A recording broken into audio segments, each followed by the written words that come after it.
Hi there. If you're like me and you've been amazed and mesmerized watching a CNC machine work and always wanted to try it, but you really just don't know where to start, this video is for you. So here's the topics that I'll cover today. First of all, cost. So we'll talk about cost. Should you buy a new or a used machine? It's always a good question. What size should you start off with? And then very importantly, what software do you need to get started? So today I'll give you my honest opinion about what I've learned, and hopefully you don't have to make some of the same mistakes I did. So let's get started. Should you buy a CNC machine? In my opinion, the very short and honest answer is absolutely. It's been one of the most fun and rewarding things I've ever got into. Okay, so now that I've convinced you that it's a good idea to get a CNC, where do we start? So first of all, I just want to say that I am not sponsored or affiliated with anybody or any names that I use in this video. All the names that I use is of equipment that I use myself and that I found that worked well, and I am not sponsored in any way. So the reason I'm making this video is I've found tons of information jumping right into beginner tools for CNC, how to run a CNC, but I really had more basic questions when I started out. Before, I had questions like cost, like what kind of budget do I need to set for myself?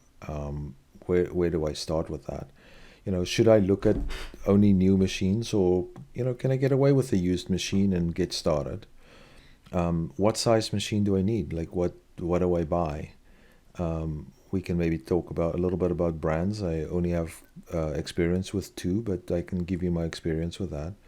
And then software. There is a million videos on software and what everybody says is the best, and some are expensive, some are cheap, some are free.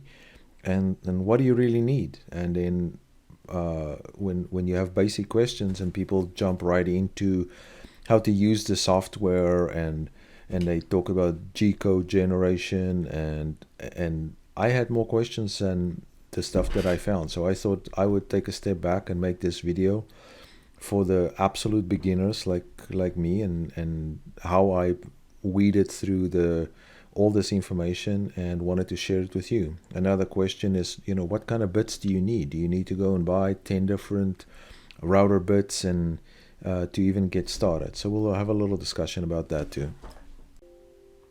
So cost. Machines can start as little as a few $100s and go up to $100,000. But what do you really need? I suggest set yourself a budget and then find a machine within that budget. There's a big range of costs and machines that's available, new and used.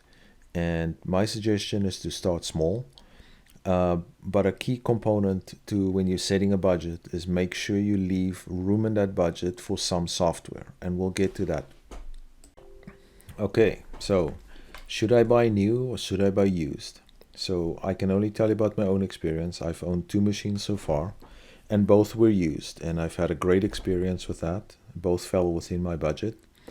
I've seen really good videos on YouTube from other people that can give you a lot more detail on to what to look for in a used machine. Some really good tips. I'd say the most basic tip, if I was going to tell you what to look for, is just that everything should be tight. Like there should be no play in any of the components. If there's anything that seems loose when you look at a used piece of equipment, you should probably either walk away from it or make sure that you negotiate the price that will allow you for some repairs. So what size do you need? So in my experience, my first CNC was a little Bob's CNC. And it was actually completely made out of wood. I was able to learn a lot about CNC, and everything that I could do on that small machine, I can do on a larger machine. My next machine was open builds, and I still have that, and I'm actually in the market right now for an upgrade just because of bigger projects that I'm doing. But it's a great machine as well. Like the little Bob CNC could only cut maybe a 15 by 15 inch piece. But I had a lot of fun with it to start off, and my current open builds can cut 24 by 31, and my next machine I'm hoping is going to be probably like a 4 foot by 4 foot machine, but that's just based on how my home business has expanded and the needs that I have. But in terms of size, you really are better off with a small machine to start off with. And the reason for that is if something does go wrong and you break something, small machines have cheaper parts, and you won't get discouraged by expensive repairables if anything goes wrong. So let's talk software. It's probably one of the most confusing parts about starting out in CNC, and the person could probably do a whole video just on software. There's so many available, and there's so many conflicting information that it's difficult to weed through all of it. So I'll try and break it down into three main types of software. So to start off with is some kind of a design software. So that's something to when you want to make signs, you can do real fun stuff with. You can get into some CAD, and this is something that I would suggest buying, and we'll get to that. The second kind of software is a CAD or CAM software. That's more of technical drawings, uh, cutting out furniture, making more technical stuff. And on that one, there's actually a really good free software called Fusion 360 that I found that is amazing, and it's free. So we'll get to that later as well. And then you need, once you've generated what's called a G code, so both those other two types of software will generate a G code, which is the file that the CNC uses to cut out your project. So I'll call it this. The next type of software is ascending software. So that's the communication to the CNC, and for that is mostly free software. So the ones that I've used in the past is a universal G code sender. It worked well on my first machine, but for some reason it didn't really work well on my open builds. So I found another free software called G Sender, and it works amazing. I haven't had one issue since. So those are the three, I'd say, general types of software that you need. Okay, so let's go back to the design software that I talked about. If you recall, I said in the budgeting, set your budget to include software. So let me explain why. When I started out with my first CNC, I bought the little Bob CNC. I paid $600 for it. I wanted to make sure that CNC is something that I'm gonna like and that it's gonna work out for me. But I didn't leave any budget for software, and I got so frustrated. I tried many different free softwares that was available, and it just wasn't intuitive in any way. You couldn't resize things without going back and selecting it. You couldn't change things on the fly.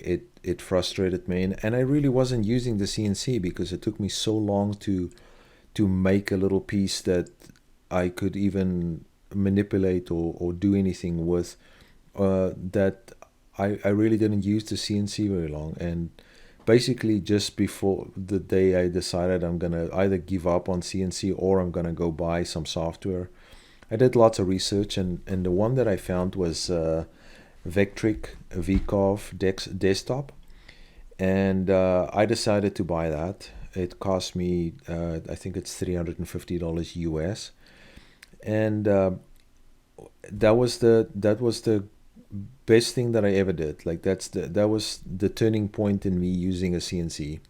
Since then, I can do anything that I wanted to do in the past with free software in minutes versus being frustrated for hours. So let's quickly talk about the free software that I mentioned before. So the CAD and CAM software that I found that is free and that is great for any kind of technical use is called Fusion 360. They have a free download that's capable of doing just about anything you want. I think the only limitation is you can't save more than a certain amount of projects. But other than that, the software is fully capable and great to use. I highly recommend looking at their website. If you're interested, I can send you a link to Fusion 360. And then the last ones that I talked about is the sending software that sends your G-code to your machine. Both free, like no need to go and buy expensive sending software. And like I mentioned before, the two that I've used is G-Sender, and I can send a link to that, and Universal G-Code Sender. Both worked well. Like I said, for some reason they just didn't both work on both machines, but also free. So let's briefly talk about CNC Bits. When I started out, there's you watch videos of people running CNC machines, and you see a very large collection of bits, and you really wonder, like, what do I need? Like, how many of these do I need to get started? And to be honest with you, you need maybe 2 or 3 bits. So what I would start off with is a 90-degree V-bit, some size of a straight end mill bit that you would use for all your cutouts, and then if you get into some other things, maybe a bullnose bit. But to start off with, really buy yourself those 3 bits, and you can do a lot of things. If you get into cutting acrylic or maybe into some metals, you're going to need more specialized bits. Don't do what I did and just thought that my regular straight bit will cut acrylic. It does not. It just gums up and destroys the acrylic. That's very expensive. But yeah, I would start off with 3 bits, and honestly, you can do 90% of what you want to until you're good enough that you want to specialize in specific things. Then you can get into some specific bits. And these bits are not cheap. The average price, they probably start in the maybe $30 to $160 for a CNC bit. So no need to blow your budget on a whole bunch of bits right off the bat. You really can get started with very little. So to end this video, I thought I'd just add a few little helpful tips for you in terms of your first project. So if you bought your CNC and you bought some software and you just want to get started, and you want an easy way to do something really cool, the best way is to just import into the software a DXF file. So I found 3 really good websites. If people are interested, I can leave them a link, or you can just do a Google search on free DXF. And they literally have thousands of images that you can import directly into the software, and then cut the image out, and have a great first project right off the bat with very little technical knowledge. So yeah, if you're interested, let me know. I hope you've enjoyed this video and that it was informative, and I really hope that it inspires you to get into CNC. I guarantee you, if you follow my few basic tips, you'll have a lot of fun and enjoy it for many years to come. If you like the video, give me a like. If you have some questions, let me know. I'll try and answer them. I'm not an expert, but I do enjoy my CNC. And yeah, if you don't mind hitting subscribe, and then if there's any of the links that you're interested in that I've mentioned, yeah, just send me a note and I'll send them to you. And thank you for watching.